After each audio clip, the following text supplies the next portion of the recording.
Hola, buenas noches. Hoy no tendremos el valor de la verdad, como ustedes están acostumbrados a verlo, porque esta noche tenemos un programa especial. El presidente de la República, José Gerí, nos concedió una entrevista exclusiva, la primera entrevista para televisión. Y nosotros hemos querido presentarla junto a la opinión de 4 distinguidos panelistas que hemos convocado para comentar las revelaciones, para analizar algunos de los anuncios hechos por el primer mandatario en esta extensa entrevista.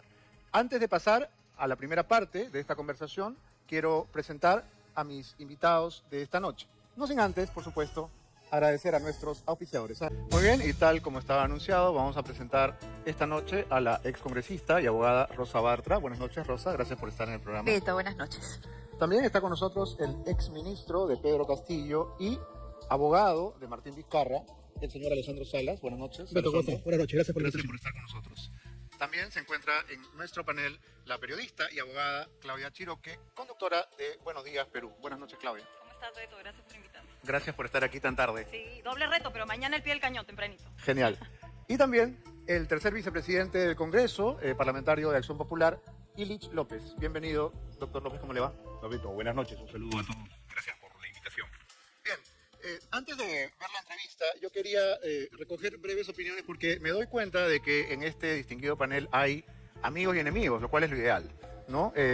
Illich López es amigo personal del presidente Gerí, de hecho ha sido uno de los primeros que lo visitó en Palacio y aparece en fotografías amicales con el señor Gerí, y bueno, Alejandro Salas ha sido su correligionario en Somos Perú, y entiendo que no son precisamente mejores amigos. No, en realidad soy un crítico de algunas cosas que seguramente hoy día las vamos a poder conversar, ¿no? Seguramente. Sí. Señor López, ¿su amistad de qué época proviene? En primer lugar, para hacer una precisión, las veces que yo he asistido a Palacio han sido estrictamente en representación del Parlamento. En la reunión de la comisión que tuvimos junto con el fiscal de la Nación y la presidenta del Poder Judicial en representación del Congreso. Sí, queda claro. Y, fue una de las primeras reuniones que tuvo Gerí. Claro que sí. Pero son buenos amigos, ¿no? Somos amigos, sí. La relación básicamente se ha dado en este quinquenio en el Congreso de la República. Bien. Rosa, ¿cómo ves en estos primeros días, semanas, meses al presidente Gerí, el presidente inesperado? Desde los últimos días con profunda preocupación. Yo creo que el presidente Gerí ha olvidado que él es un presidente por sucesión constitucional en virtud del 115 de la Constitución y por lo tanto tiene un mandato específico, convocar a elecciones, es decir, preparar todo para que el proceso electoral se dé en condiciones óptimas. Y de pronto él presenta un proyecto de ley solicitando facultades delegadas con 58 iniciativas que darían origen a por lo menos 70 decretos legislativos. Entonces, él ha perdido la brújula con respecto a la constitucionalidad de su mandato, o se piensa quedar.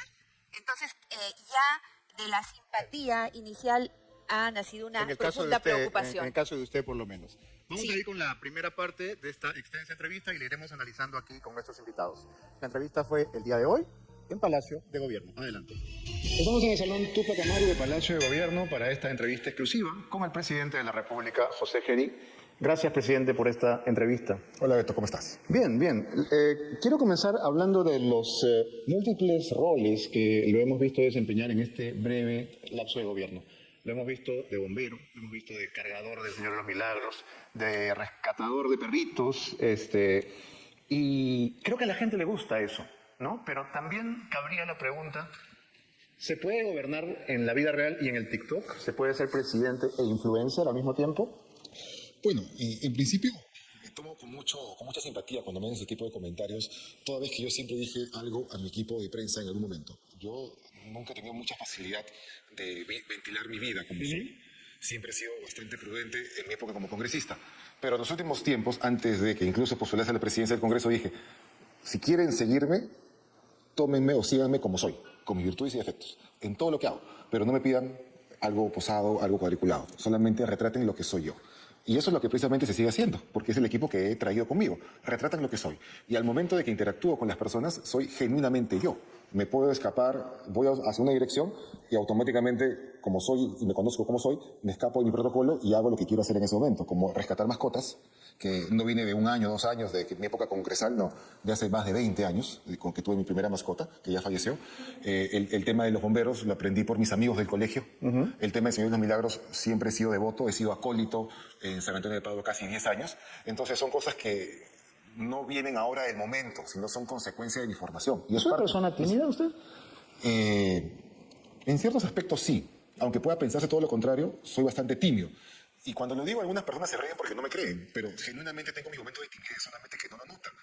Tal vez algunas veces mi cuerpo puede responder a esa timidez con algunas señales que son ciertamente evidentes, pero quien se toma el tiempo... ¿Evidentes para quién?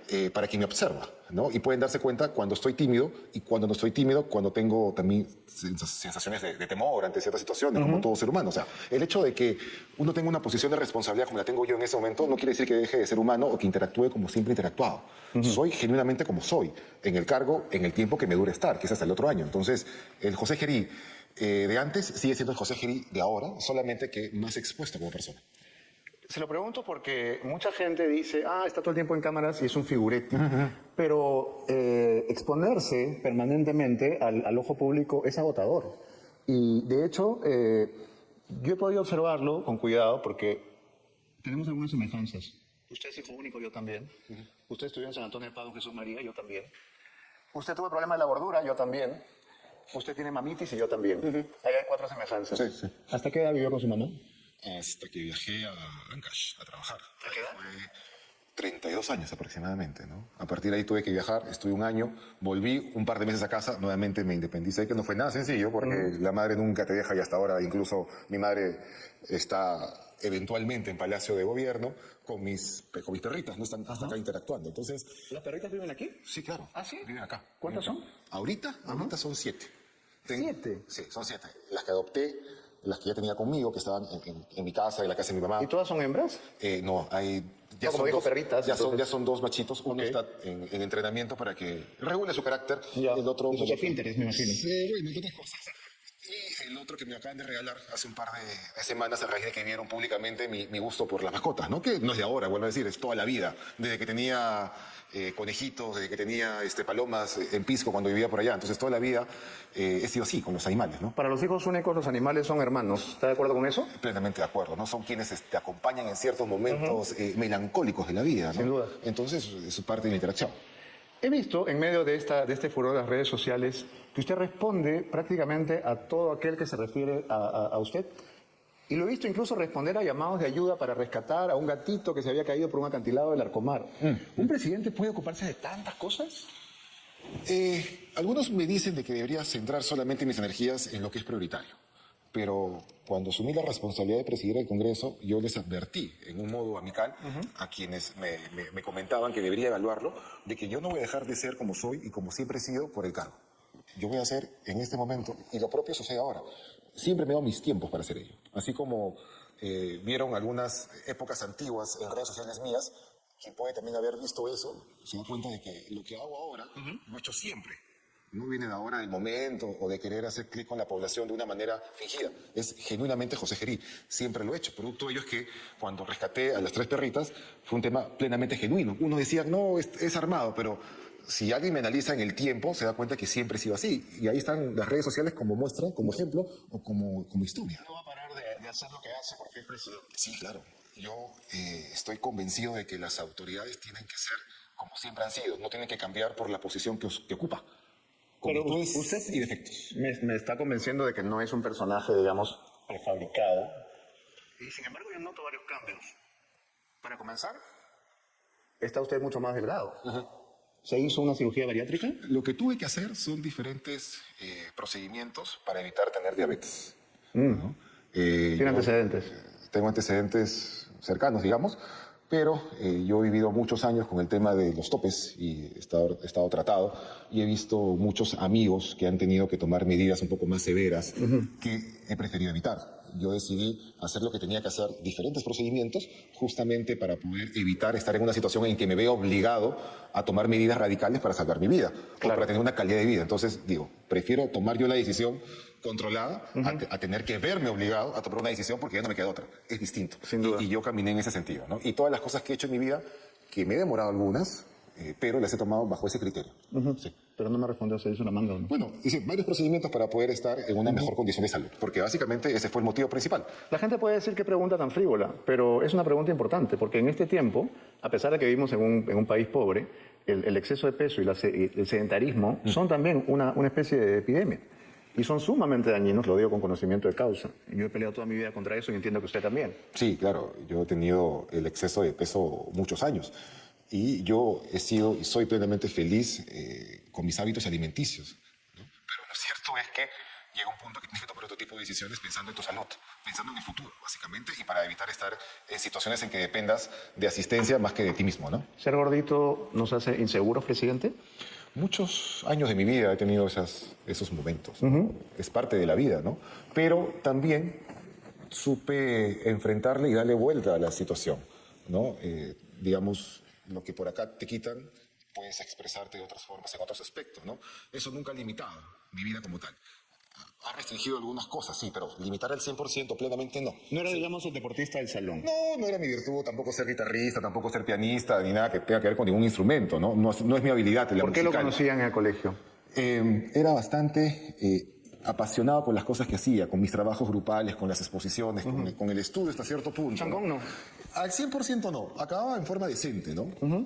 Los cursos, los profesores siempre me han recordado como un alumno que se preocupaba, ciertamente estudioso, no al 100% como otros compañeros míos que eran luminarias, ¿no? Pero no dejaba mal a mi familia, por lo menos. Y las notas algunas veces me acompañaban, como otras veces no. Me ha dicho que su mamá lo visita en Palacio, debo adivinar que está viviendo aquí. Sí, en la práctica, sí, ¿no? Cada vez que estoy en un lado o vengo acá, está por aquí, o de repente salió para su casa. ¿Y cómo se siente viviendo acá, que es casi como vivir en una catedral, ¿no? Claro, es... ¿Le gusta? ¿O extraña su duplex? Extraño mi casa, extraño mi casa, pero me tengo que adecuar porque el desplazamiento hacia mi casa, si bien es cierto, podría ir mucho más rápido, me desconcentra, me desgasta. Con el tráfico de Lima imposible.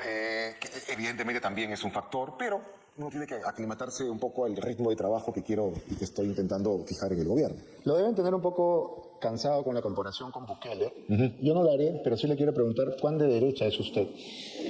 Yo no me considero de derecha. ¿No?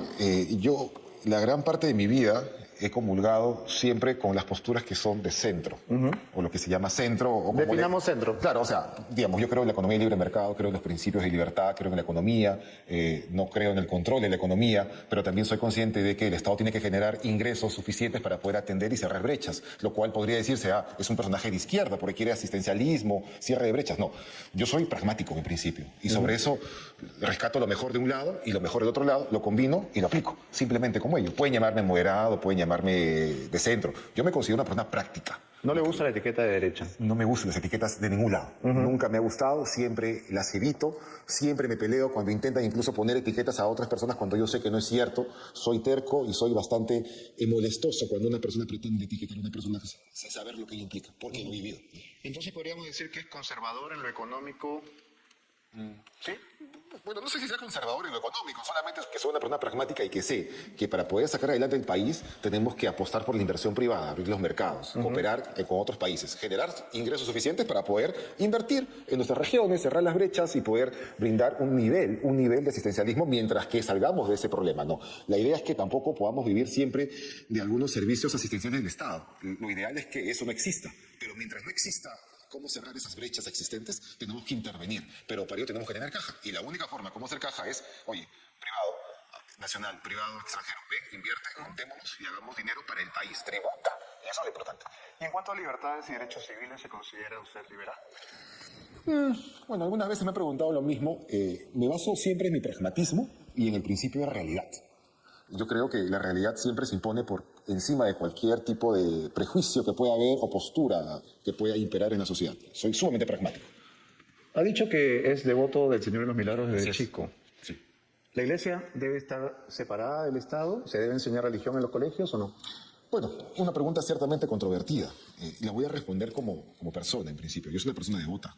Tengo mis principios católicos. Por algo te he dicho que yo he sido acólito, el monaguillo que estaba con el padre asistiéndole a la misa casi 10 años. Wow. Casi 10 años, ¿no?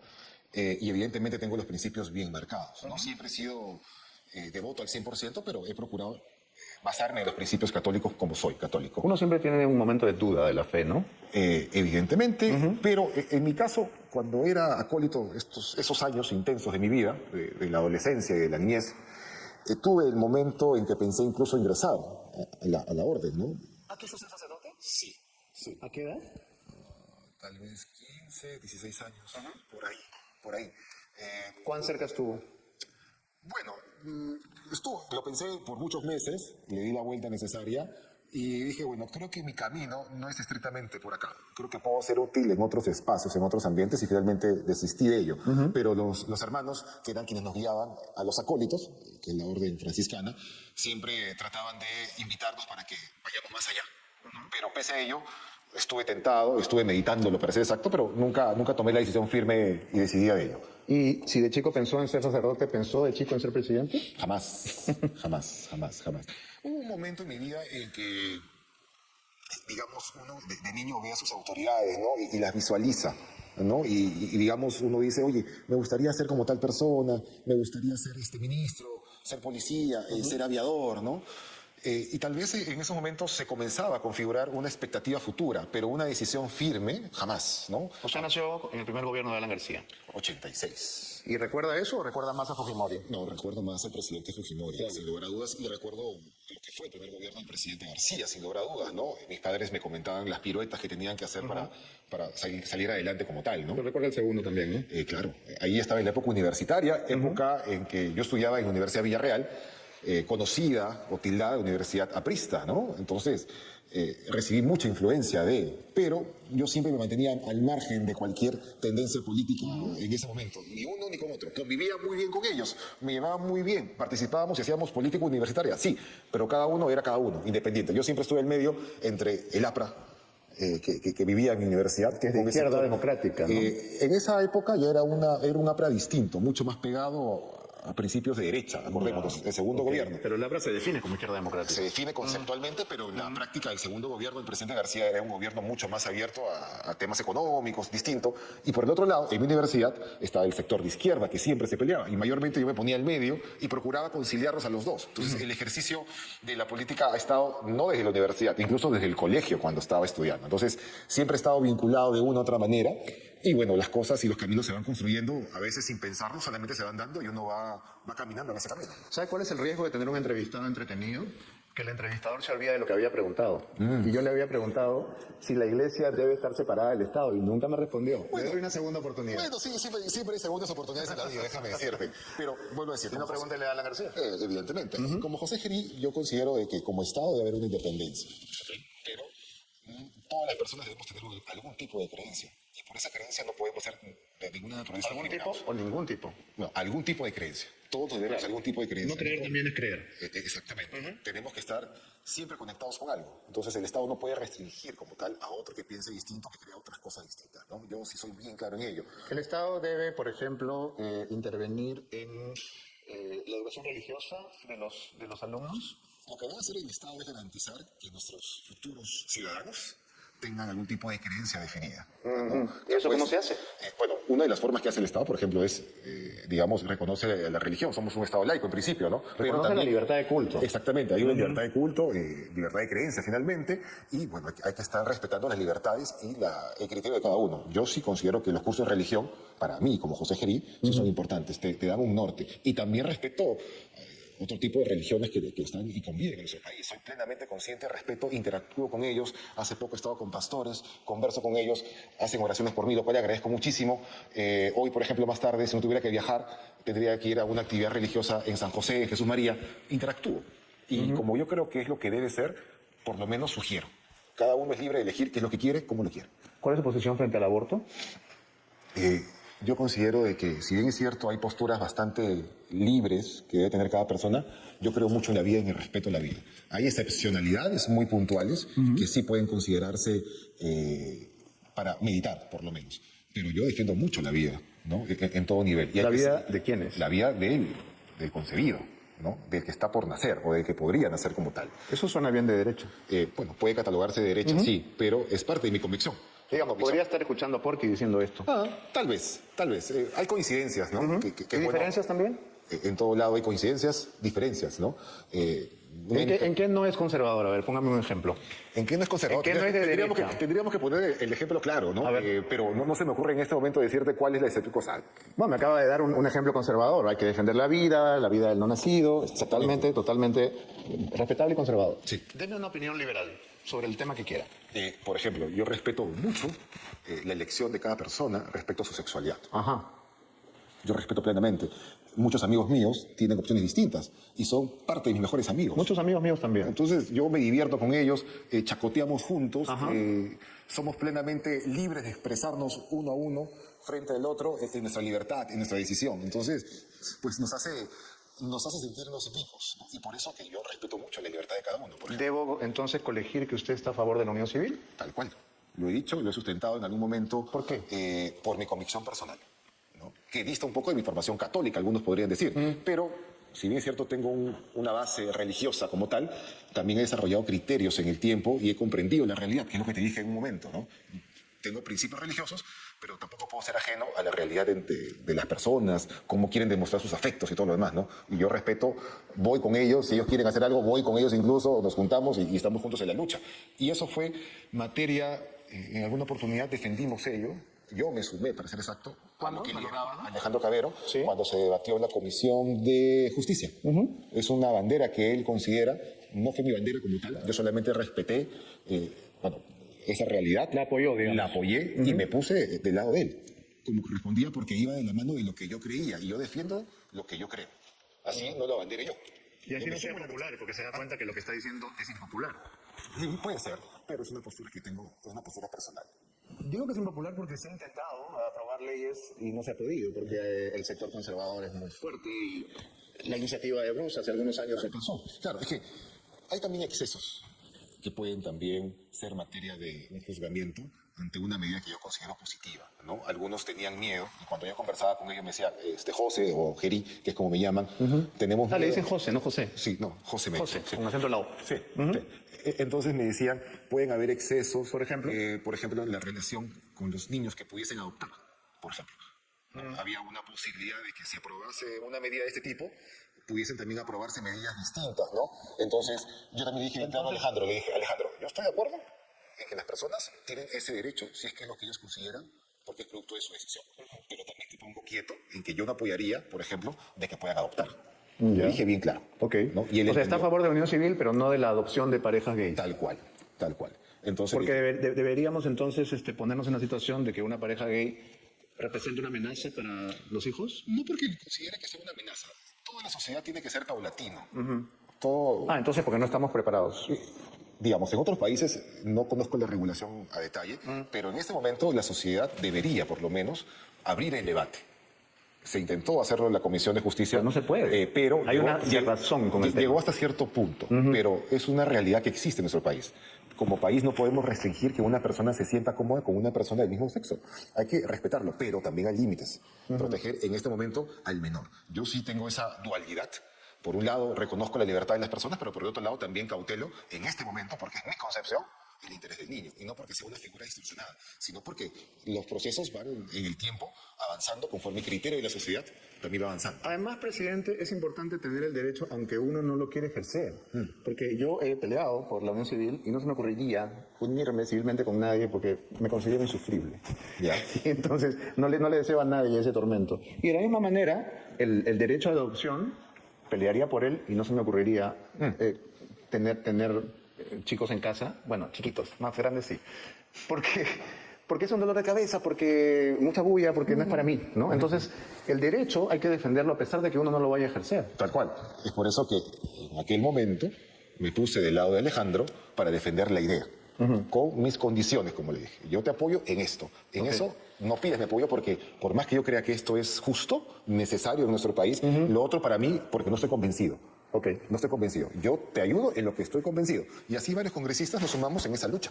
Bueno, me alegro de que usted haya tocado el tema sin que se lo pregunte, porque mucha parte del público estará renegando y diciendo otra vez Petro Ortiz y su agenda gay. Ya. No ha sido mi agenda, lo ha respondido usted sin que se lo pregunte.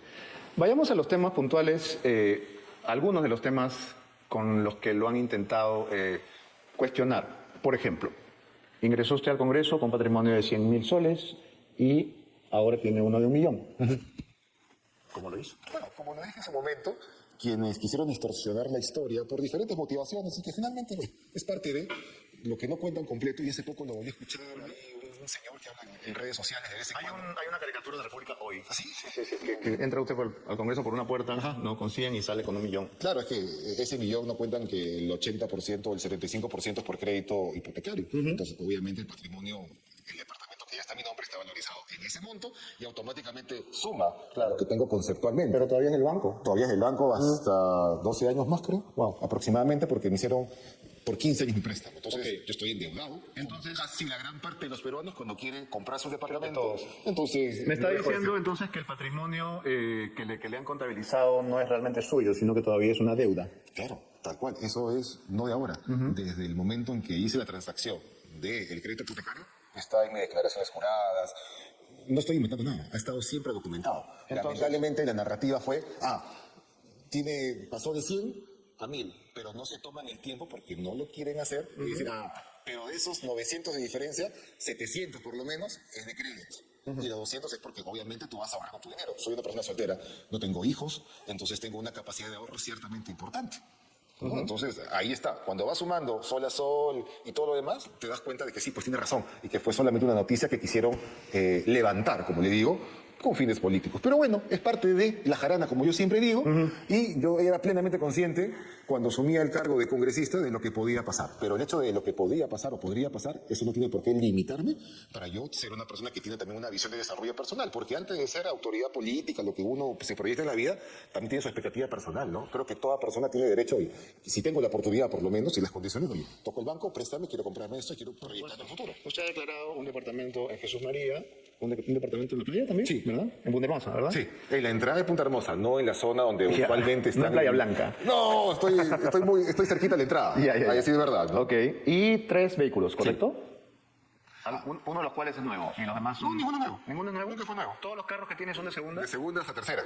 ¿Ah, sí? Ajá, solamente que la noticia cuál era, tiene 3 carros. Y yo me pongo a escuchar y siempre digo, hay que ponerse del otro lado para ver cómo suena. Y como lo decían, obviamente decía, oye, sí, pues no, algo raro de acá. Pero cuando te das cuenta que uno es una combi del 2010, 2012, uno es del 2013, que ya lo vendí, otro es del 2009, entonces te das cuenta pues que no era como lo pintaron. ¿Tiene una combi? Claro. ¿Para qué? En ese momento lo compré para hacer campaña. Ok. Sí. Y uno va dejando las cosas que ni siquiera sé dónde estará ubicado esa combi, pero tengo que darle de baja en su momento, ¿no? Pero es una combi que me costó cerca de 10.000 soles, creo, aproximadamente, porque era no de segunda, ni siquiera de tercera, creo que era de cuarta. Ok. Entonces, pero tú escuchas, tiene 3 carros, te levanta la oreja, por lo menos, ¿no? Pero en la realidad, cuando uno ve el documento, se da cuenta después de que era un intento de golpear políticamente a una persona.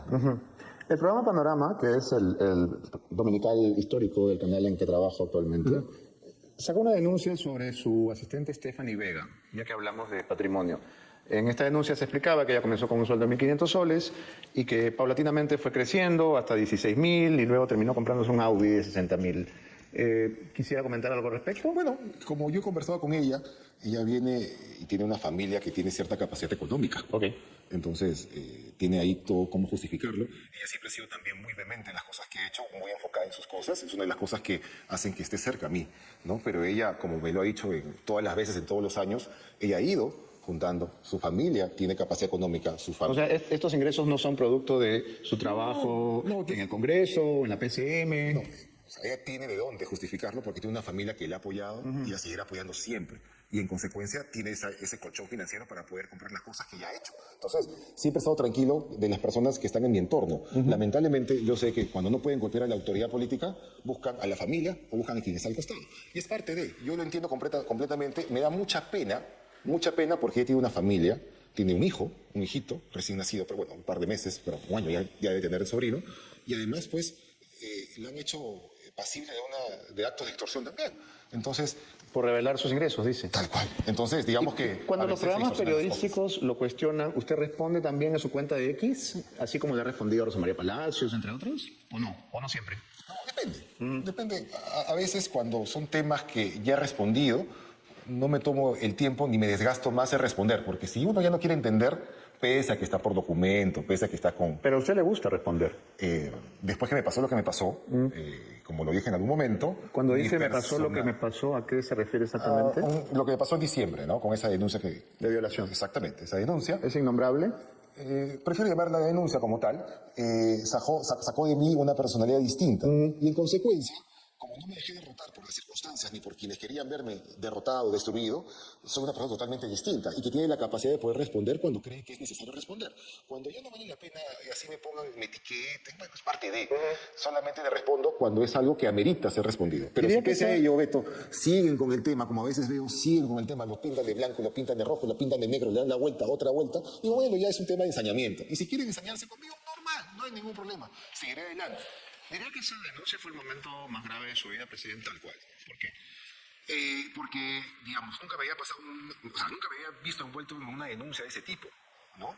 Y ahí era, o te dejas llevar en la depresión, o sales adelante. ¿Se deprimió? Obviamente, obviamente. No, no es tan obvio. Hay gente Bueno, sin vergüenza, sí, ¿no? No, sí, yo sí me deprimí los primeros días, ¿no? Fue medianamente fuerte, pero uno sale adelante de las cosas, ¿no?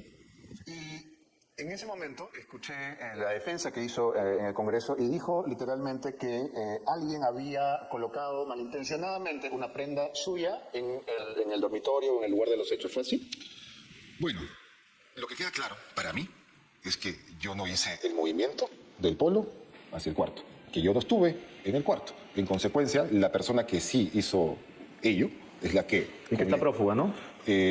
hizo lo que tenía que hacer esa persona, finalmente. Intentó incriminarme en buena cuenta. Yo quiero creer que finalmente eso va a ser aclarado en su oportunidad. Yo sobre ello espero que la persona que fue violentada pueda encontrar la tranquilidad y que todo quede esclarecido, ¿no? Por el bien de su tranquilidad de ella, de su familia y bueno, para todos en general, ¿no? Porque todos siempre tenemos un grado de ser víctima y no siempre necesariamente agresor. La persona de la que estamos hablando, no la víctima, por supuesto, sino el acusado se llama Marco Cardoso Hurtado. Me parece importante señalarlo porque se creó toda una trama en torno a un famoso DVD. Y entonces se ha vuelto casi un asunto de novela, ¿no? Y uno se preguntaría, ¿usted va a las reuniones en DVD? No, porque en ese momento era con una piscina al costado. Y obviamente si hay una piscina al costado, uno quiere meterse en la piscina. Ajá. No va a ir con terno. Claro. Entonces, en consecuencia... Era una casa de veraneo. Bueno, una casa de campo, ¿no? Entonces, si hay una piscina ahí, tienes que ir con la ropa necesaria o ponerte la ropa para poder eventualmente ingresar a la piscina, que fue lo que yo hice. Y yo cuando ingreso, me quito lo que tengo que quitarme, que es el polo, el vidri, y de ahí el vidri pues quedó ahí tendido. Y eso fue parte de la historia. Solamente que, digamos, no, la gente o un sector de la población, digamos, ante la narrativa que se dio en un primer momento, dijo, bueno, acá hay algo que no cuadra. Entonces él ha sido, ha hecho todo lo demás. Y yo entendí incluso la desgracia que me pasó, que me tocó vivir. Lo comprendí porque lo entendí desde la perspectiva cómo se narró. Entonces era lógico que la gente creyese que podía ser cierto.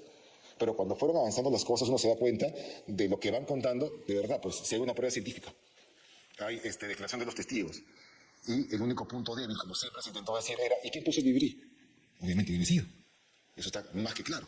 Pero, digamos, ya es un tema que las investigaciones tendrán que tomar su curso correspondiente. Yo ya no soy parte de esa investigación y finalmente eso tendrá que ser esclarecido. ¿Alguna vez una autoridad le dictaminó un tratamiento de manejo de la ira?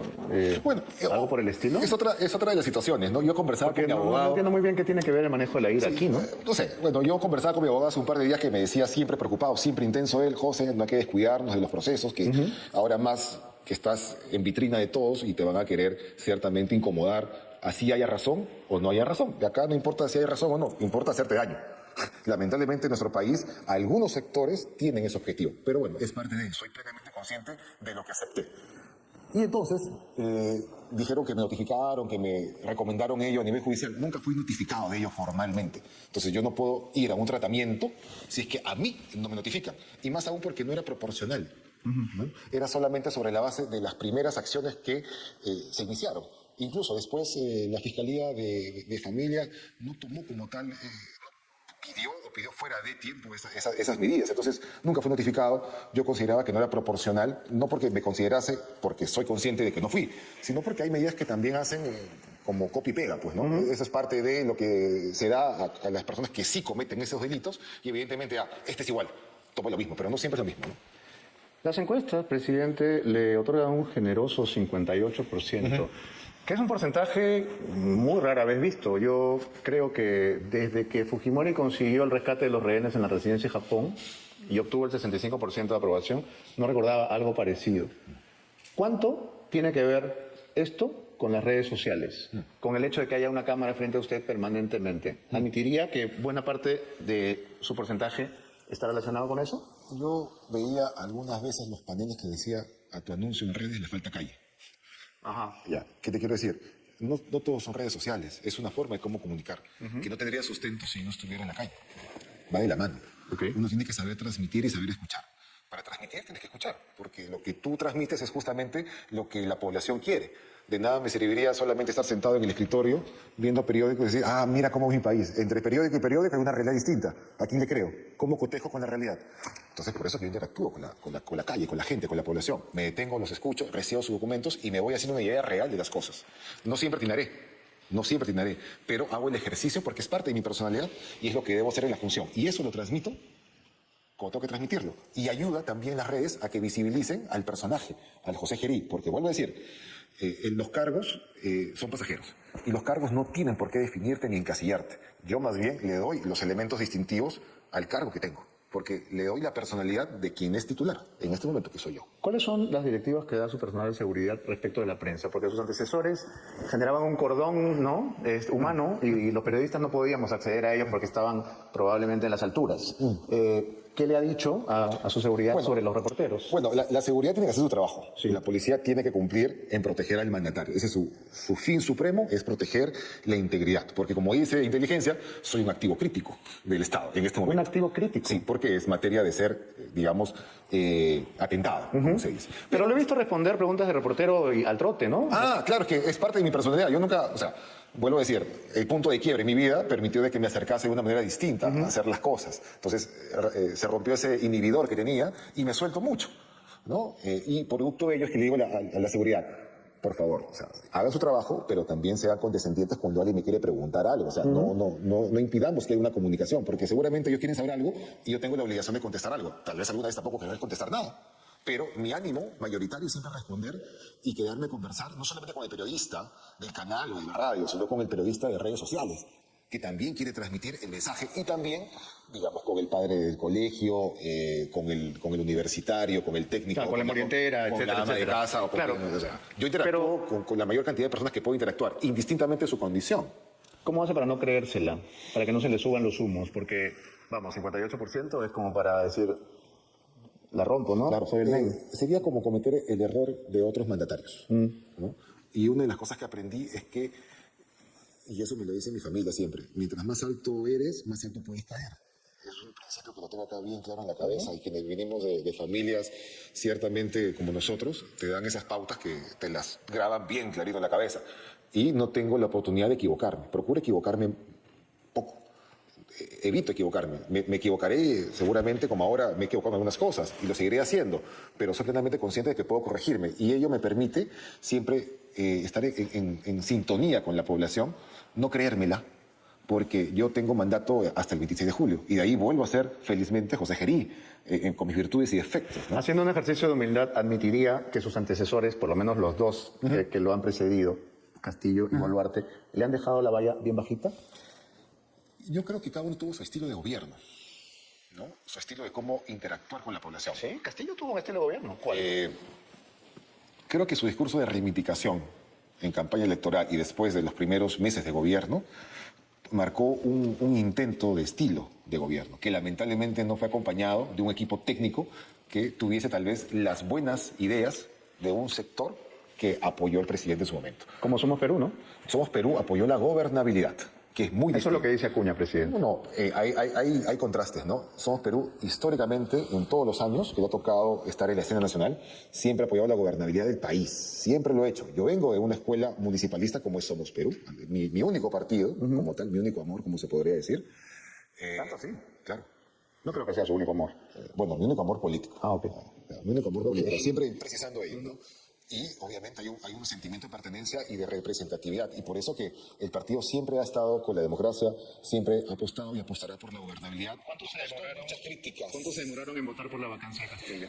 Fue un proceso de meditación. Un proceso de meditación que se dio conforme veíamos los comportamientos que se iban alejando de lo que no solamente la población ya quería, sino que además de las fuerzas del Congreso. Alguna vez le dije, por intermedio de colegas, ¿para qué el presidente Castillo quiere escuchar qué pensamos sobre ellos si no nos va a hacer caso? Pierdo mi tiempo. Quizá es la última vez que me pide una opinión sobre esto. ¿Cierto que estuvo a punto de ser ministro de Cultura de Castillo? ¿No? Es una leyenda urbana también como las que inventan. Que venía antes de Salas, pero que luego pusieron a Salas en vez de usted. No, totalmente ¿No? falso. Es una de las leyendas urbanas de las cuales siguen inventando. Nunca hubiera querido ser ministro de Castillo. No era mi momento. No era mi momento. Yo siempre he entendido, ahí también influye mucho mi timidez de escaparle a ciertas responsabilidades, que no se nota usualmente, pero siempre he creído que cuando uno tiene que asumir algún tipo de responsabilidad, tiene que estar uno plenamente consciente de que por lo menos podría hacer algo distinto. Y en mi caso, para ser presidente del Congreso antes, que fue el cargo anterior más importante al que tengo en la actualidad, fue un proceso que se me propuso en diferentes ocasiones y que siempre dije, no es el momento porque no estoy preparado, tengo que tener otro tipo de experiencias, y yo siempre esperaba el momento en que yo sintiese que mínimamente podía dar algo distinto y que yo podría entregarme plenamente a la función.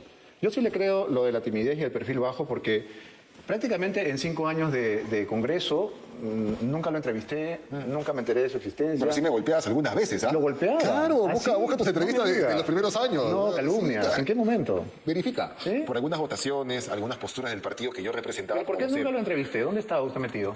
Es que justamente yo era bastante cauto, como te mencioné hace un momento. Pero una cosa es ser cauto y otra cosa es ser invisible. Bueno, es que yo prefería el arte de la prudencia, que nadie te vea venir. Siempre dije, no, tranquilo, yo estoy ahí cómodo, yo opino, intervengo cuando tengo que intervenir, pero más allá era una sobreexposición, a mi juicio. Y decía, bueno, tengo otros colegas que les gusta ser vehemente, que les gusta interactuar.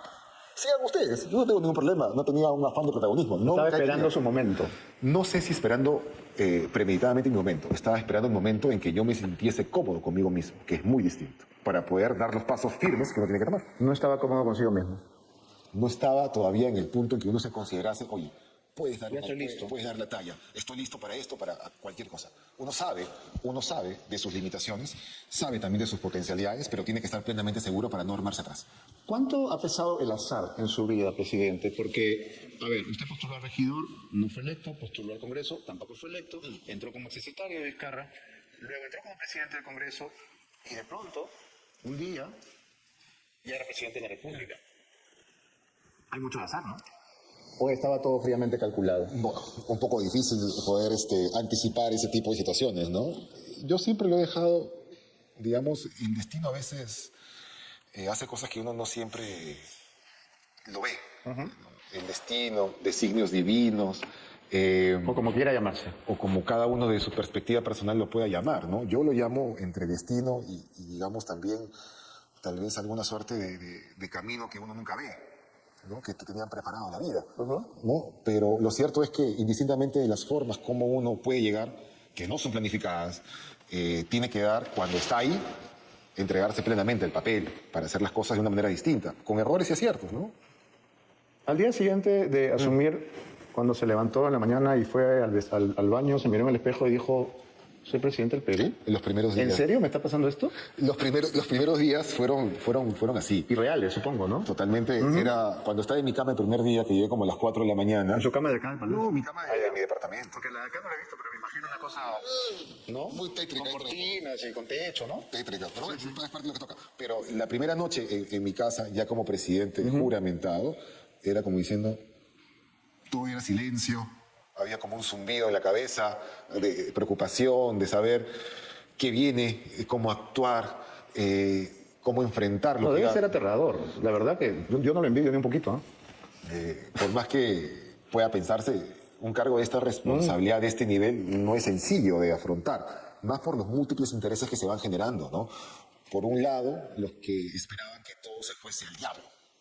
¿No? Que no son pocos. Que no son pocos. Llegó esto y hay que aprovechar para que nuevamente se genere caos. Hay personas, yo quiero creer que un pequeño grupo nada más le gusta generar y fomentar el caos para sacar provecho a ello.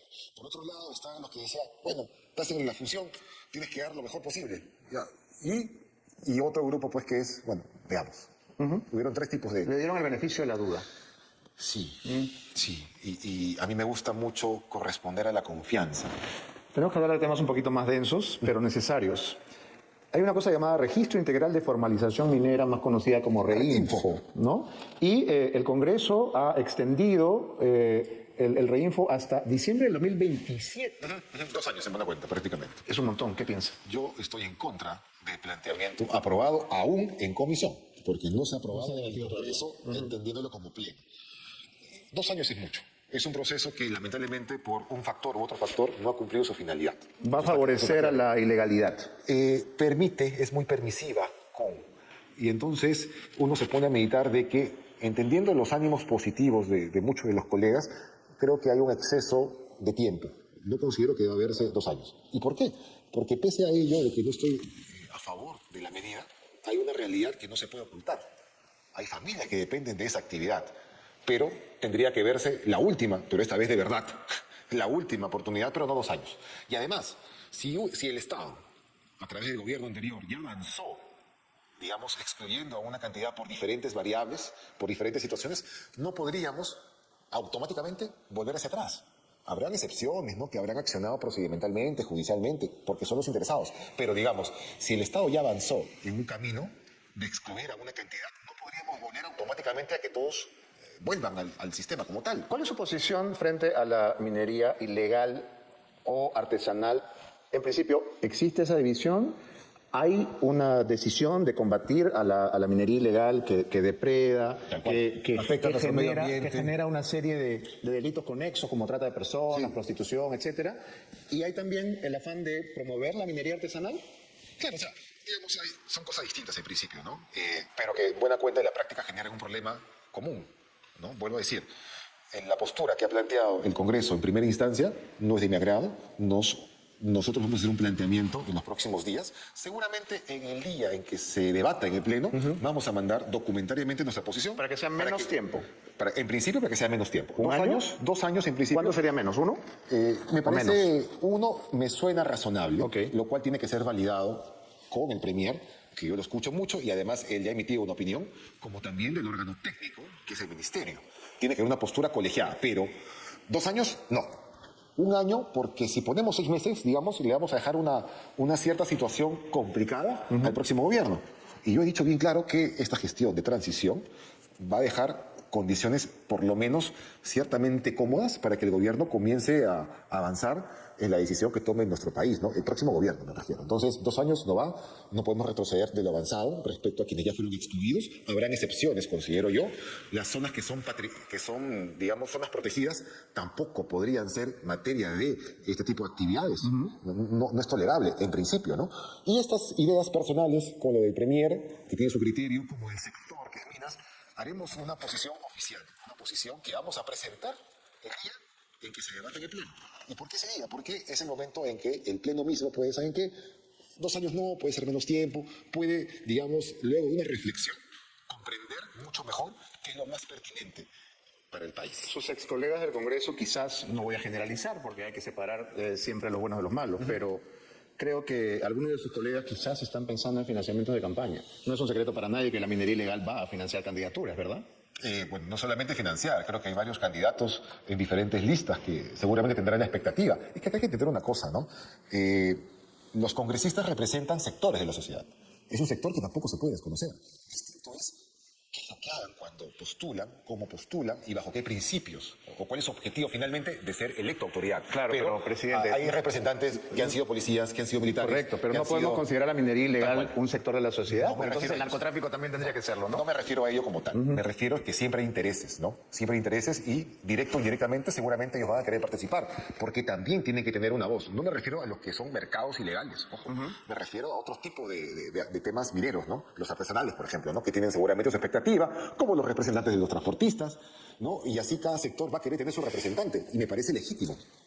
El público estará esperando que hablemos de su tema de bandera, la seguridad ciudadana. Lo hemos visto en operativos, en requisas en las cárceles y probablemente mucha de su aprobación venga de ese lado. Sin embargo, ¿cuáles diría usted que son los resultados al día de hoy del estado de emergencia? Mira, el estado de emergencia es producto de una decisión de un gobierno. ¿Y por qué hago ese énfasis? Porque antes no encontramos un gobierno que estuviese en el campo, desde el mandatario hasta sus ministros de una manera mucho más visible. Entonces, el primer punto de partida es que el estado de emergencia es un resultado de que hay un gobierno que está en las calles. Fundamental. El estado de emergencia, que se implementó a los días de haber asumido la responsabilidad máxima del país, es una de las estrategias que pudimos encontrar para darle facilidades a las fuerzas del orden que, sobre la información que teníamos, poder intervenir directamente y generar resultados. Pero lo que sucede acá, y también he escuchado algunos sectores críticos que tienen cierta razón, no lo voy a negar, tienen cierta razón, yo los escucho incluso a ellos, escucho a todo el mundo, pero ellos en forma sarcástica dicen, ha pasado este incidente criminal en pleno estado de emergencia, como si con el estado de emergencia de por sí se acabase todo el problema del mundo. Y ellos saben perfectamente que no es así, y usan ello como un discurso político para sus ideas. Y está bien, por último, pero contribuyen a que nuestra población viva en temor. Y eso sí no lo voy a permitir. Por eso que yo me demoro e invierto mucho tiempo en responderle cuando quieren ser, con su sarcasmo, generar caos. Y eso yo no lo voy a permitir. Y por eso que tengo los enemigos que tengo, porque tengo que ahí poner el macho, frenar esos comentarios. Ahora, la policía, las instituciones como nuestras Fuerzas Armadas han sido sistemáticamente debilitadas. No el gobierno anterior, sino sistemáticamente, a tal punto... Varios gobiernos anteriores. Tal cual, sistemáticamente. Gobiernos de izquierda, ¿verdad? Gobiernos principalmente, ¿no? Y yo creo que Vizcarra, Sagasti, Castillo, muchos se Boluarte. aprovecharon de muchos gobiernos para golpear a nuestras instituciones. Y además que vivimos en momentos en que cada institución pretendía estar cada uno por su lado. Hoy por lo menos estamos intentando articular todos los esfuerzos, todos los poderes para salir adelante. Y eso también de por sí es un resultado, lo que antes no podía haberse imaginado. Entonces, son resultados que lamentablemente no van siempre de la mano de que, si pasaba este incidente criminal, ahora hay la mitad. Aún no nos acompañan esos resultados. Tenemos otros resultados de mayor presencia en las calles, hay más o una mejor percepción del trabajo. ¿Que es suficiente? No es suficiente. Yo lo digo públicamente, no es suficiente. Pero tarde o temprano los esfuerzos que estamos aplicando van a generar los resultados. Hay que tener también confianza en sus instituciones, que antes no trabajaban así, que antes, al no tener nadie que los supervisaba, hacían por hacer las cosas, no lo hacían bien. Parte de esos esfuerzos han sido los operativos en penales que yo saludo, y como sé que es una persona que escucha, le pediría aquí que me escuche. Sí. Yo he trabajado 4 años en el penal de Ancón 2, dictando talleres a los reos. Y sé, porque lo he visto y nadie me lo ha contado, que el INPE es una institución que está atravesada por la corrupción. Y desgraciadamente, presidente, cuando usted participa de estas raquetas o requisas, en gran parte, mucho de esto es para las cámaras. Porque, y esto lo saben quienes trabajan en el INPE, y me van a odiar por esto, pero no importa. Todo se paga dentro de un penal. Si usted, Dios no libre, entra a un penal, tiene que pagar 15.000 soles para comprar una celda si tiene el dinero. Cuando usted sale en libertad, la celda sigue siendo suya. Tiene que pagar 500 soles mensuales para poder gironear, es decir, pasar de un pabellón al otro. Tiene que pagar 30 soles por su paila semanal. Tiene que pagar 2.000 soles para que lo ubiquen en el pabellón que usted quiere. Los taitas, o sea, los jefes, tienen a un delegado que cada mes va donde el director del penal y le entrega un diezmo o un cupo. Si un reo quiere una botella de whisky, cuesta, de acuerdo a la marca, entre 150 y 500 soles que le paga al INPE. Una de ron, 150. Una de destilado, 50. Si usted quiere tener un celular en su pabellón, 2.000 soles. Y si quiere tenerlo en su celda, 1.500 más. Esto es una realidad. Entonces, lo que hay que combatir aquí es el cáncer de la corrupción en el Instituto Nacional Penitenciario. Porque ya no se puede distinguir cuáles son los delincuentes, los que están dentro de las celdas o los que están dentro del INPE. Me entrevistaban hace un par de días y me decían qué es lo que tiene pensado con el INPE, y me decían también, oye, todo lo que haces por el show. Eso fue una de las primeras críticas que se me hicieron. El hecho de entrar al penal es show. No. Ellos nos han intimidado en nuestras calles, con sus hechos criminales. Lo mínimo que debíamos hacer como Estado era también entrar en sus casas y hacer lo mismo que nos hacen a nosotros. ¿Pero cuánto dura esto, presidente? Hay una sostenibilidad que tenemos que meditar, porque obviamente son esfuerzos. Por eso que dentro de las facultades que hemos pedido al Congreso está la reorganización, el cambio de concepto y de tratamiento y de forma que tiene que ver con el INPE. El INPE va a desaparecer. Sí, es una gran noticia esa. Eso lo hemos pedido en las facultades. ¿Usted lo va a lograr? Estamos esperando que el Congreso justamente apoye ello. El INPE, como tal, como lo hemos conocido, inicia el proceso de cambio a raíz de las facultades que le hemos pedido al Congreso para reorganizarlo y que ese concepto que se tenía se extinga. Vamos a ¿Y iniciar... va a poder hacer esto en tan poco tiempo, presidente? El tiempo es corto, el reto es mayúsculo, pero tenemos que dejar las cosas encaminadas en nuestro país. El hecho de que tenga 2 o 3 o el tiempo que tenga no me tiene que amilanar para tomar las decisiones y encaminar el país. Esa es la responsabilidad que me tocó asumir. Entonces, cuando la gente escuche el tratamiento o cómo es el tratamiento penitenciario, ya no va a asociar al INPE como el cáncer, que también es una etiqueta porque no todos son así. ¿Y por qué te digo que no todos son así? Permíteme explicarte. Hace poco participé en un penal, en una requisa. Ya estaba saliendo después de que se encontraron celulares y artículos prohibidos, que siempre ocurre en todos los penales. Cada vez que hay una requisa, algo encuentras. No sé cómo aparece. Bueno, sabemos cómo aparece, pero lamentablemente... Te lo acabo de contar. Exactamente, sabemos cómo aparece y hay malos elementos, pero también hay buenos elementos. Sin duda. Estaba retirándome y una persona del INPE me dijo, presidente, y yo me acerco, exponiéndome a lo que pueda pasar muchas veces, ¿no? Y me acerco y me comenta, presidente, las máquinas que hacen el escaneo no están operativas, están en mal funcionamiento. O sea que todo pasa. Entonces queda mucho al criterio del operario o del que está ahí. Ah, se le pasó el vaso, hoy se le pasó tal cosa, porque no había máquina. Pero eso me devuelve la esperanza en la institución como tal, o sea, del trabajo que tiene que hacerse los penales. Porque si esa persona no estaría comprometida con hacer bien su trabajo, no se hubiera expuesto a decirme ello, sabiendo que tenía atrás a su supervisor. Pero es una persona que va contra la corriente. Exactamente. Es muy difícil. Es muy difícil. Y Y esas personas hay que rescatarlas. No todos son malos. Etiquetar, por eso te dije hace un momento, etiquetar. Así sean 99, basta que uno sea la diferencia para poder seguir creyendo. Betsy O para Chávez. poder cambiarlo. Antes que nos gane el tiempo. Betsy Chávez está asilada en la Embajada de México y usted y su gobierno se han mostrado firmes a la hora de abstenerse de conceder el salvoconducto. ¿Cuál va a ser la posición del gobierno a partir de ahora? Bueno, vamos a mantener la misma postura, ¿no? No nos vamos a pronunciar. ¿Qué piensa Betsy Chávez? Bueno, no puede negar su participación en el intento de golpe de Estado. No puede negar. En mayor, menor medida, ella participó. No puede decir, no supe nada. Todos lo sabemos, pero ella claro que lo Es niega. una verdad pública, pues no, tampoco nos quieran engañar. Pero la postura del gobierno ha sido clara. Tenemos compromisos internacionales tratados vigentes que no podemos desconocer siempre si queremos salir adelante como país porque tenemos que vivir en armonía.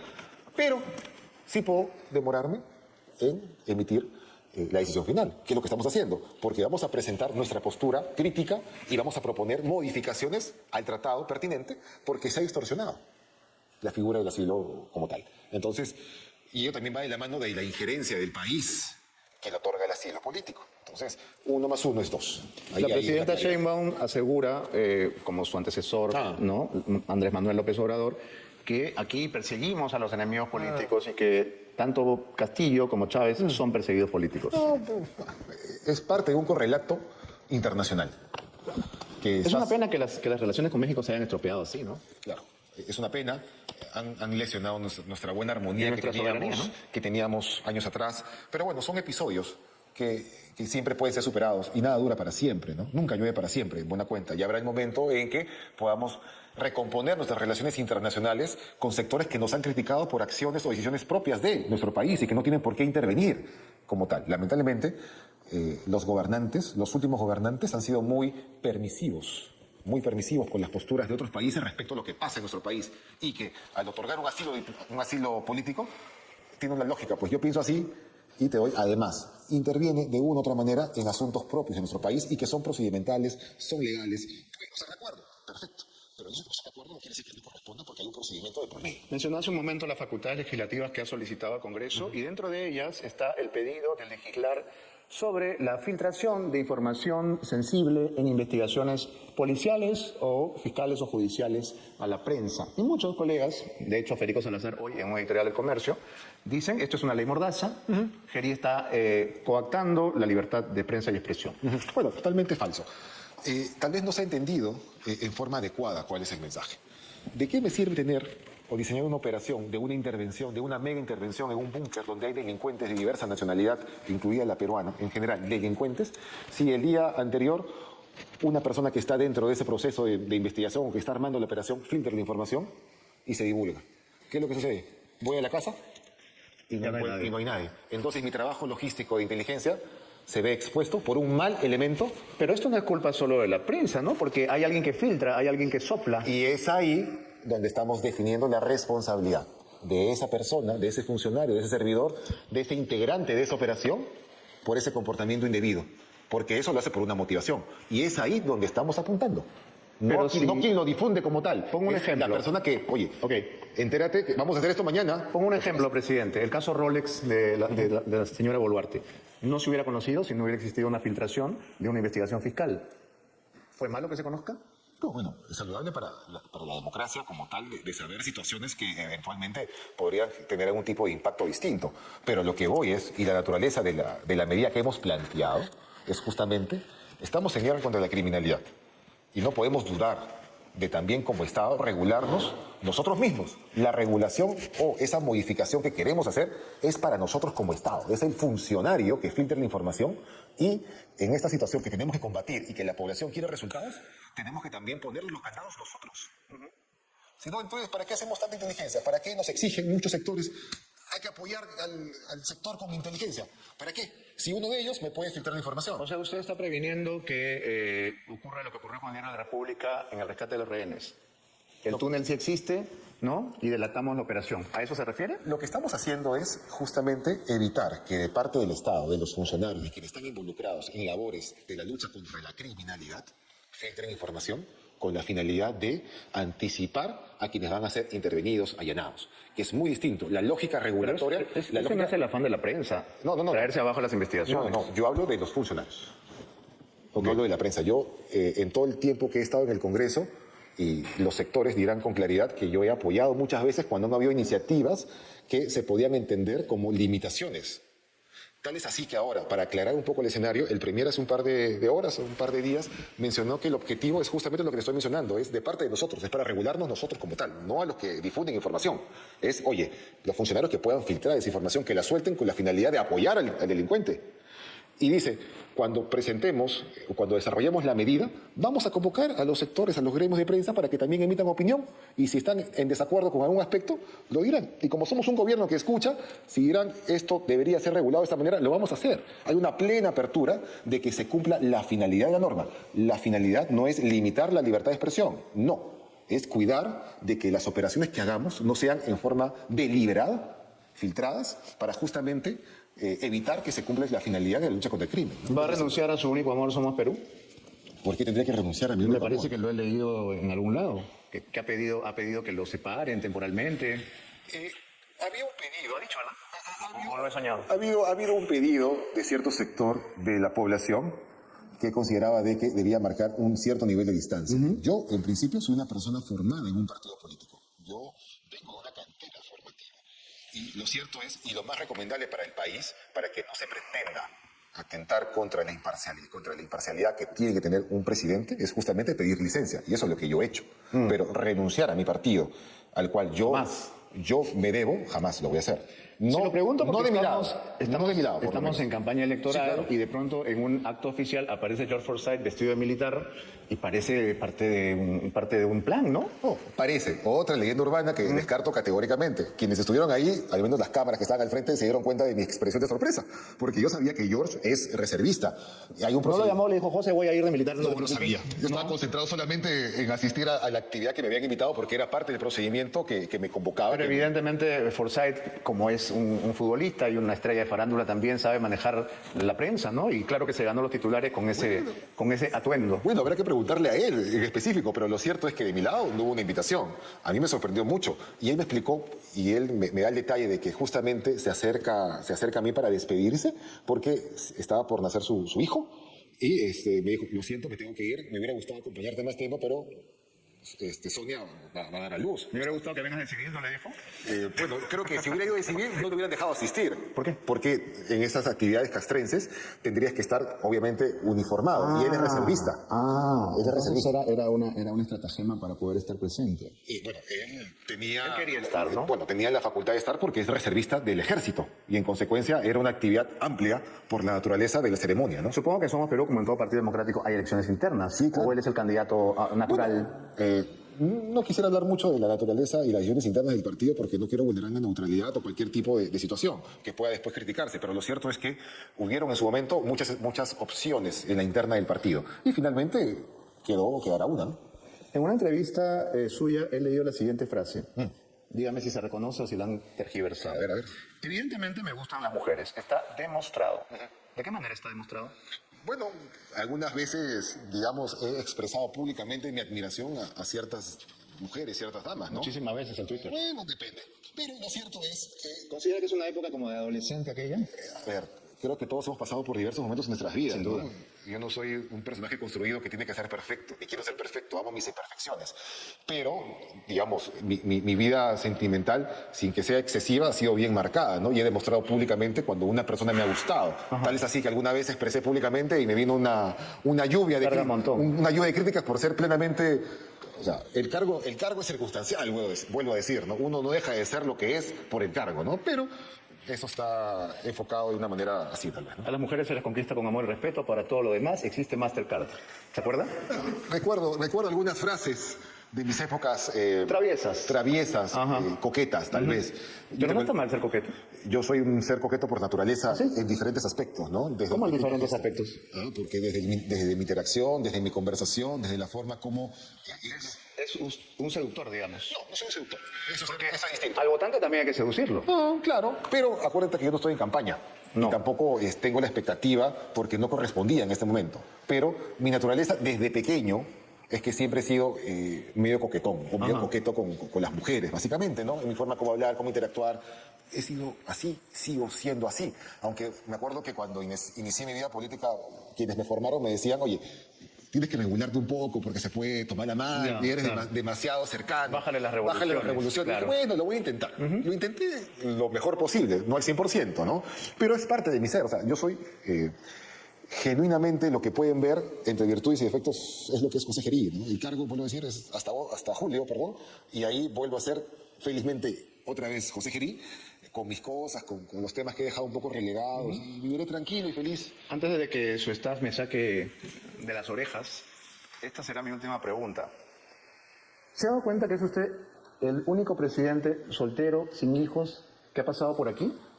¿O hay una primera dama en la sombra? No, digamos, yo no me he casado hasta ahora. He tomado la decisión de no dar ese paso. ¿Por qué?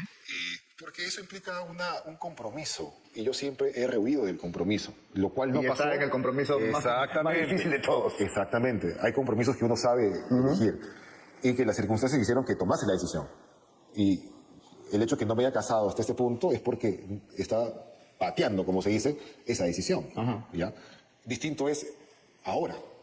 Tomé la decisión y estoy siguiendo para adelante, con todo. Ese es mi nivel de entrega. Y ahora tengo que estar solamente concentrado hasta julio del próximo año en este matrimonio que tengo. Entonces la única dama en Palacio por ahora es su mamá. Mi mamá, claro, sí. Y que técnicamente no puede ser primera dama, ¿no? Pero es primera mamá. Es primera mamá. Bueno, ya se instauró la figura de primera mamá. Bueno, está bien. Es parte de en ausencia de, como tiene que ser, ¿no? Muy bien. Presidente, ha sido una conversación muy grata. Muchas gracias por recibirnos. Gracias. Gracias a todos los peruanos. Bienvenido cuando quieras. Gracias a usted. He estado observando atentamente las reacciones o las faltas de reacciones de nuestros panelistas y voy a darles la palabra para que puedan comentar qué les ha parecido, qué opinan sobre las revelaciones hechas esta noche por el presidente de la República. Quisiera comenzar con mi colega Claudia Chiroque. Claudia, como dicen los coleguitas, tus impresiones. Bueno, varios titulares, ¿no? Forma y fondo. El presidente coqueto, el incoherente, a medio Congreso seguramente no le habrán gustado varias de las cosas respecto del lado conservador que hoy no ha dejado bien sentado. ¿Por ejemplo? Con el hecho de que está a favor de la unión civil y retrocede con el tema de la adopción, gaseosamente plantea abrir el debate y he sentido que a lo largo de toda la entrevista ha puesto por delante, hay un sector y no tiene la seguridad de salir adelante él con una postura clara. Políticamente no me deja mucho. Creo que la pregunta que me hiciste off the record aquí, de si creía que era un personaje anodino, más allá del personaje, creo que la figura presidencial es anodina, que este quinquenio, sin ánimo de ofender a ninguno de los presentes, ha sido bastante insignificante, y lo que queda hasta el 2026 es una suerte de generar tranquilidad en medio de lo que ha sido una inestabilidad cíclica. Estamos hablando, y yo creo que esto no hay que normalizarlo, ¿no? Tres presidentes en 4 años. Me quedo con la sensación, además, que hay mucho por responder respecto a denuncias que han salido aquí también en Panorama, no solo del entorno cercano, con la asesora Stephanie, con el propio enriquecimiento ilícito. A mí no me cuadran las matemáticas con el tema del hipotecario, porque uno tiene que hilar mucho más respecto a lo que ha sido esta denuncia que hizo Carla, me parece, en Panorama, con el tema de la comisión de presupuesto y la empresaria que ha hecho una denuncia De Coimas. de Coimas. Sí, ¿no? de hecho la hora de entrevista queda corta para la cantidad Sin de temas duda. que hay varias cosas que imposible preguntarle en tan poco tiempo. Pero entonces tu sensación general es, digamos, desaprobatoria. Sí, y que además, y yo creo que esto es lo que tenemos que analizar de cara, y lo he dicho siempre, en mi última columna lo dejé bastante claro, no es sostenible no solo girar la comunicación política, no es sostenible no tener posturas técnicas de cara a lo que él anuncia, ¿no? Que es la gran reforma, dejarle camino al siguiente, sobre todo por el factor tiempo. No hay mucho tiempo respecto de lo que él plantea. Yo discrepo mucho con la reestructuración que quiere hacer del INPE, que me parece más de forma que de fondo, con el tema del decreto, de insistir con el decreto de emergencia, en algunos puntos además en concreto, con el tema de los servidores públicos, en fin, varias cosas que hemos ido conociendo en las últimas semanas que yo creo que no son Viables. Bien, ¿no? gracias Claudia. El tercer vicepresidente del Congreso, Iris López, de Acción Popular, también está con nosotros. Y yo lo presenté como un amigo personal. ¿Estaba exagerando o es un amigo personal del presidente? En primer lugar, sí somos amigos, pero como amigos, y porque los amigos se dicen las cosas de frente, Ajá. yo no debo alejarme de la función fiscalizadora que tengo como parlamentario. Muy bien.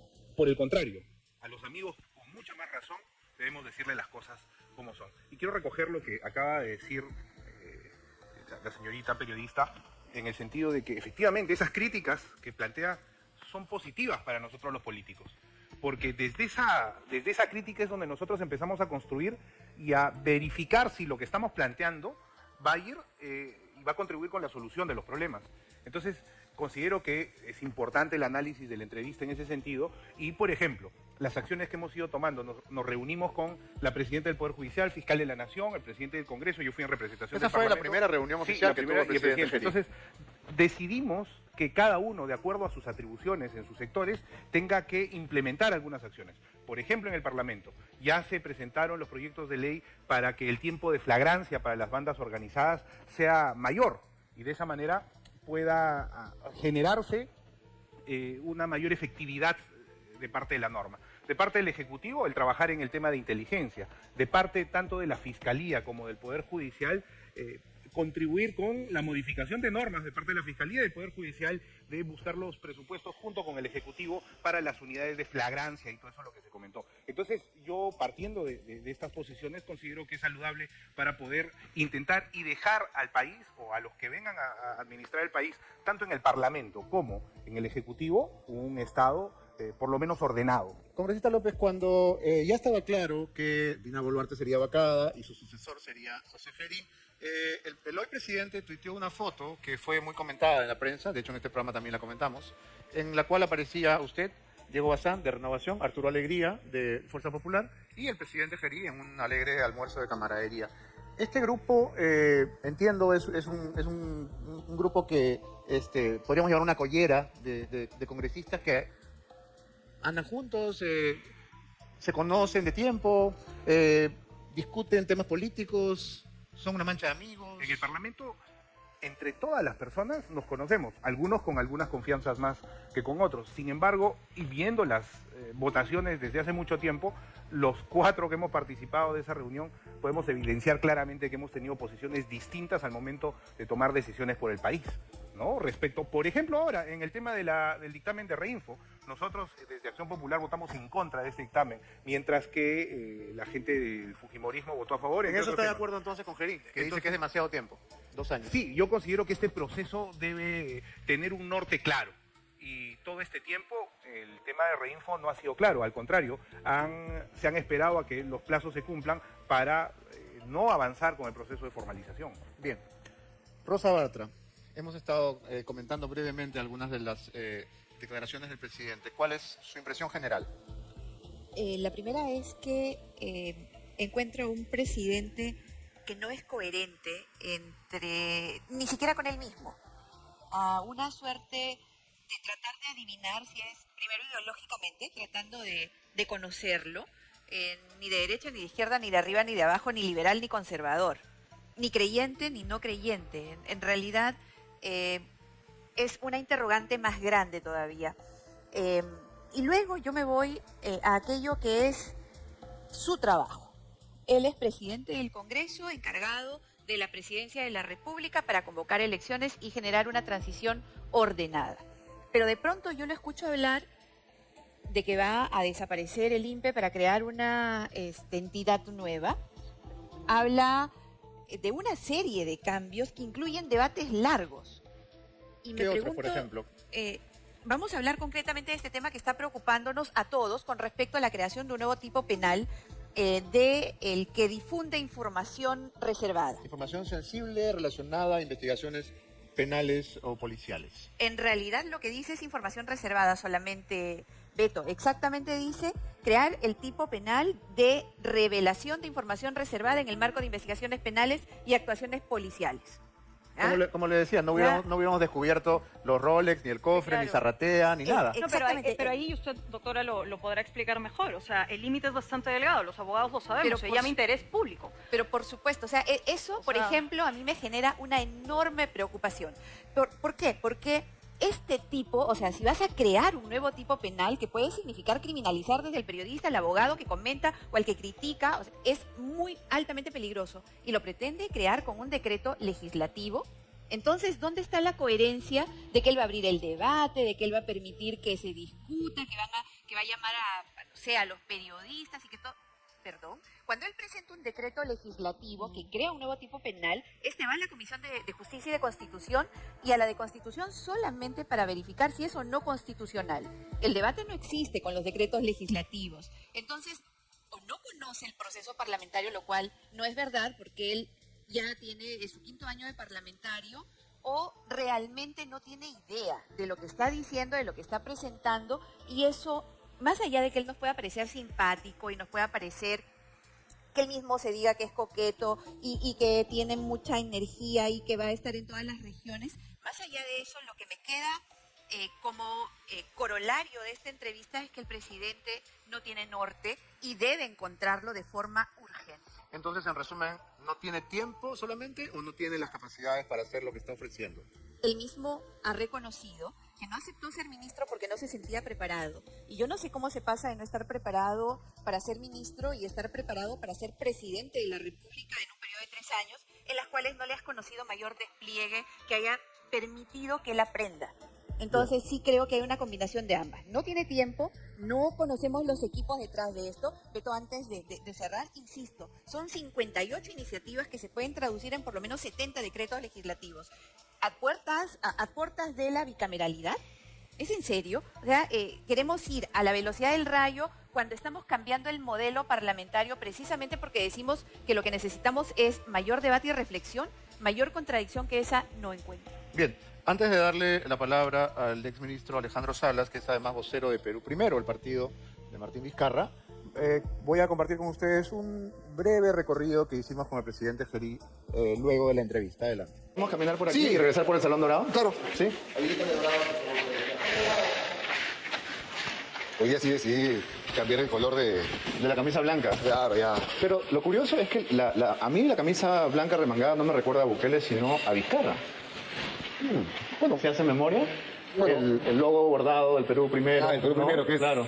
Bueno, Bueno, yo usé la camisa blanca en aquel momento, que fue la primera actividad que hice como presidente en el penal, no porque fuese planificada, ahí sí tengo que desmentir un mito, ¿no? Decían, no, que toda la ropa era lo que él tenía planificado, que las mentes maestras que están detrás de él, que tal persona, ellos han influido, han dicho, usa esto. No, fue la única ropa que encontré a la mano para traerla porque me estaba mudando de mi casa para acá. Y es como te viste normalmente, digamos. Y es como, bueno, Claro. es como me gusta vestirme fuera de mi labor parlamentaria, ¿no? O sea, si no es polo o con cuello, es con camisa. Y en ese momento dije, ¿saben qué? Es muy formal. O sea, ¿cómo voy a entrar al penal con camisa? Por ejemplo, ¿cómo me pongo con corbata y algo interno? Entonces, ya, me remango esto. Las zapatillas que usé en aquel momento eran justamente, porque como yo llevaba un curso en el ejército, era lo que tenía a la mano en ese momento. ¿Tú lo ves? ¿Un curso de qué? De reserva. Ok. O sea que también podría haber estado como el uniforme como José. Claro, si hubiera culminado, porque aún no se ha culminado, hubiera estado, pero todas las zapatillas eran justamente porque me tuve que comprar la ropa como tal. Y es lo que encontré en ese momento disponible, ¿no? Presentable para traer acá para el gobierno, porque me decían, mañana tienes que estar ahí, tienes que tomar mando. Y dije, ok. Y ya, bueno, entonces mi mochilita con la cosa que tenía ahí. Claro. Encontré el jean que tenía, las zapatillas que estaban presentables. En ese momento, pasa por favor. Y la camisa blanca que era la que tenía a la mano, porque siempre uso camisa blanca. Camisa blanca que puede usar cuando está flaco. Ah, claro. Porque antes no se podía. Claro, era un detalle un poco, digamos, mayor, ¿no? Claro, el blanco cuando estamos gorditos es Sí. Y yo veo un poco veo las fotos cuando tenía el sobrepeso, pues, y es una persona que no sé dónde estará. ¿Llegó a 3 dígitos o no? Yo tomé la decisión que tuve que tomar cuando ya estaba en 127. Ah, wow. Eso es un montón. Claro, estaba a 127, claro. Estaba a 127, 1,86 m. Ah, bueno, pero igual. Claro, pero igual pues tenía que... Claro. Parecía Pero ñoño, también se ¿no? quitó los lentes. Parecía ñoño. Ah, eso sí, porque ya eso sí era un tema de que siempre estar con los lentes, que los dejo por ahí, que quiero... Era un tema complicado y tuve que hacer, digamos, tenía ya una complicación que ya quería dejar de usar como tal lentes. ¿Y eso ya, fue siendo congresista? O sea, ¿toda esta metamorfosis ocurrió estando en el Congreso o antes? No, lo de los lentes... Yo me he demorado mucho en tomar decisiones. Pero cuando tomo decisiones siempre me han ido bien, gracias a Dios, ¿no? Los ojos era un tema que ya estaba esperando un momento para operar, porque decía, ya no quiero estar cambiando montura. Chao. El tema, cuando ya estaba con muchos años de no poder bajarlo, tuve que tomar la metformina. Años. Entonces decía, oye, ¿saben qué? Ya... Una tortura, pues. Era una tortura. Lo olvido, yo soy descuidado, porque como vivo solo los últimos años que eran coincidentemente los que tenía el tema del límite, la prediabetes, como le decía. Decía, no, va a haber un día en que ya me tenga que ver algo y que ya tenga que obligar a cambiar mis hábitos radicalmente. Y esa transición no quería. Dije, mejor hago lo que tengo que hacer, los tratamientos sabios y por haber para evitar justamente ello y que si va a haber algo de recorte, que en buena cuenta sea voluntario, no obligado. Sí, el Colegio San Antonio de Padua, donde usted estudió, es el mismo donde El yo parroquial, estudié. tú eres el privado, yo soy el parroquial. El que está en... ¿Garzón? Claro. Ah, yo estoy en el que tiene la iglesia en San Felipe. Claro, en el privado. ¿Pero no es el mismo? Bueno, es el mismo, solamente que eran el colegio que tenía más capacidad y el colegio que lo que le quedaba. Pues, No sabía que existía otro claro, San el Antonio de parroquial. Padua. Sí, el parroquial. ¿Pero son parte de lo mismo Sí, o no? son franciscanos. O sea que he dejado de ser el alumno más famoso. Maldita sea. Muchas gracias. Muy bien, y ahora sí, tiene la palabra el exministro Alejandro Salas. Quiero hacer la tingencia de que ustedes han sido correligionarios en Somos Perú por lo menos una década, ¿verdad? Bueno, lo conozco hace bastante tiempo. Hemos sido prácticamente de la misma camada de formación. 10 años, más o menos. Más o menos, aproximadamente, ¿no? Sí. Ok. ¿no? Más o menos 2013, hacia adelante, 2012, más o menos, ¿no? Muy bien. Así es. Entonces, ¿cuál ha sido su sensación de verlo en esta entrevista? Bueno, a ver, varios puntos, ¿no?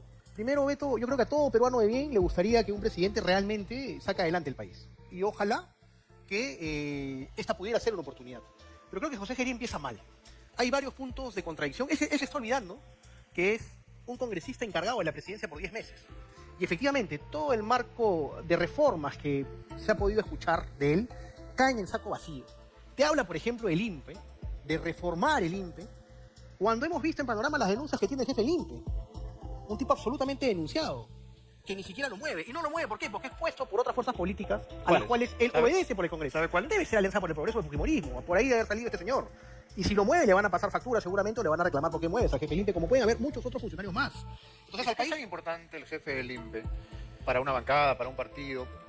Porque es muy poderoso, ¿no? Porque carambas, esos diezmos que tú has leído muy bien, que llegan a los directores del INPE, seguramente hay una bolsita seguramente que llega por ahí también algún político que lo pone, ¿no? A los directores de los penales primero, ¿no? Seguramente, ¿no? Entonces, los delegados a los directores de los penales y los directores de los penales hacia arriba. Cuando al país Beto se le quiere hablar, se le tiene que hablar con la verdad.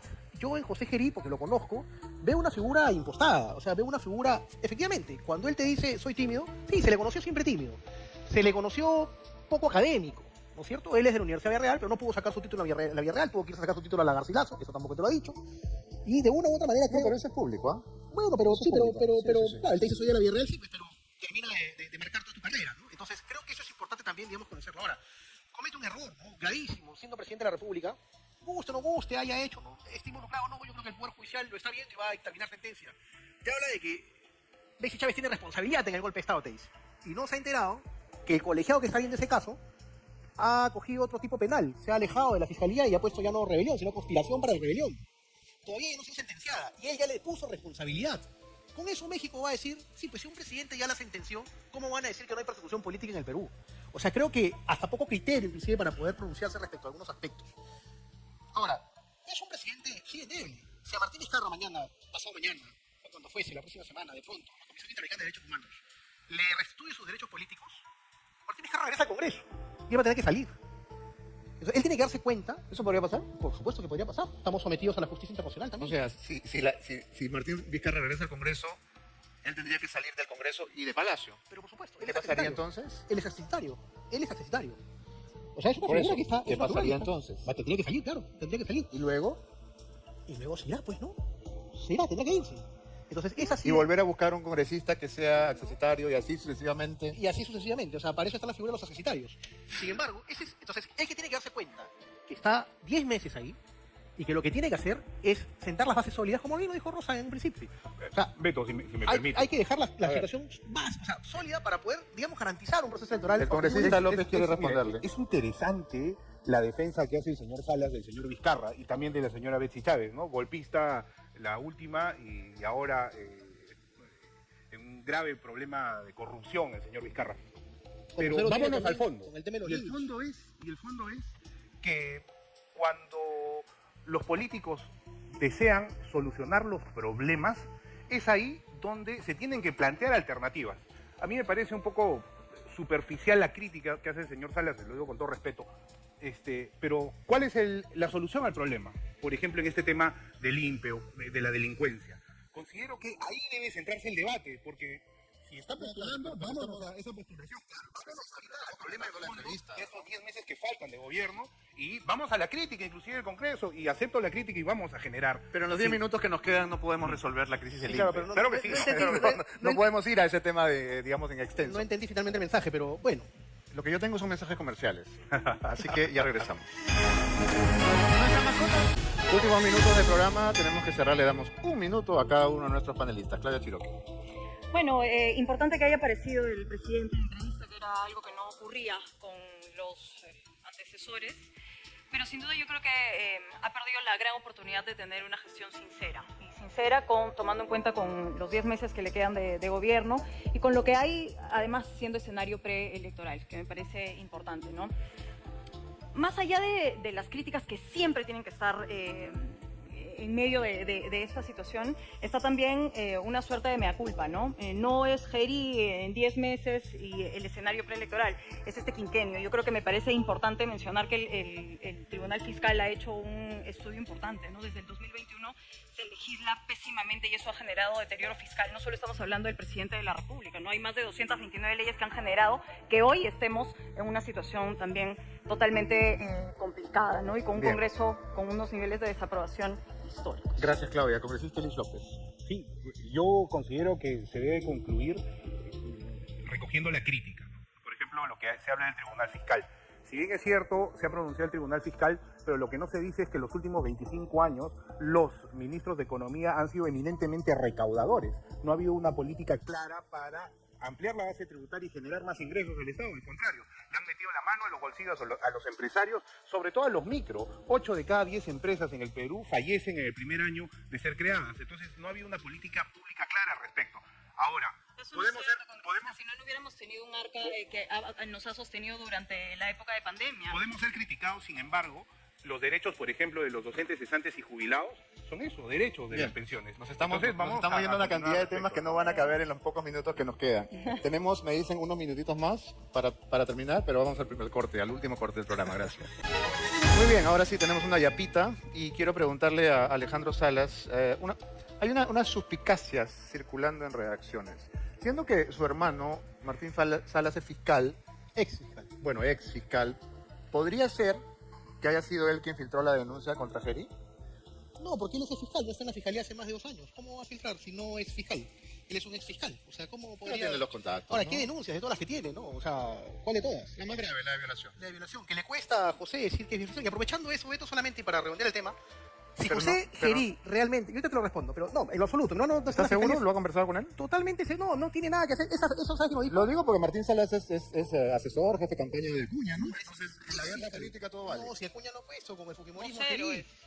Si lo han puesto, lo han aplaudido cuando él asumió la presidencia. O sea, como... eso Lo es habrán ilógico. puesto, pero van a competir en las elecciones. Pero mira, te digo algo. Si realmente sobre el tema de violación José quiere darle un buen mensaje al país, mañana debería decirle a su ministro de Justicia y a su canciller que pongan sobre la mesa la extradición activa de ese señor Marco Cardosa que está fuera del país y con requisitoria. Y que lo pongan dentro de los más buscados en el país. Y que lo traigan. Y Es que una le- buena idea. Y que le cuente la verdad al país. Esperemos que mañana lo anuncie. pues. ¿Está usted asesorando a su ex compañero de partido? Bueno, más que una crítica Una es, una, asesoría es, gratis. una, es una recomendación, ¿no? Para que realmente el tema quede claro, pues, ¿no? Que lo manden a traer. Él tiene el poder para poder solicitar la extradición activa. Que lo haga. Que lo haga. Y que no se moleste con el Cicely López cuando se habla de su amigo Gerí, ¿no? O sea, creo que... No me pareció que se molestara. ¿Le parece que se molestó? Se molestó un poquito, yo creo que se molestó. Bueno, así es la política. Así es la política. No, Rosa. lo que pasa es que siempre que habla de José, el señor Salas se apasiona, no sé por qué será. No, yo siempre cuando hablo de política lo me dejo ahí, apasiono. ¿no? Creo Siempre que también le cuando pareció simpático, lo coqueteó seguramente por ello. Siempre... Fuertes declaraciones.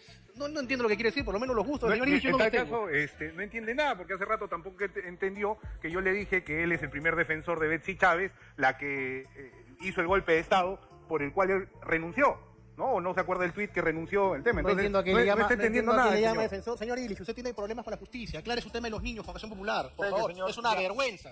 No se Simple pique, punto, nada más. tranquilo. No me pico. Usted Le está en respondo- campaña, yo le no. respondo, Vaya a pero por defender, favor. vaya no lo a quiere hacer porque campaña en su otros partido sitios. seguramente no lo quieren. Por eso No no está en se preocupe. campaña. Las falacias Por que niño. usted menciona. Por niño no igual, lo quieren. pero Por déjeme niño. hablar, mire, cómo se pone nervioso el señor que ha salido corriendo del Coliseo Huanca No me pongo cuando nervioso. defendía al señor Castillo y le pedí la renuncia.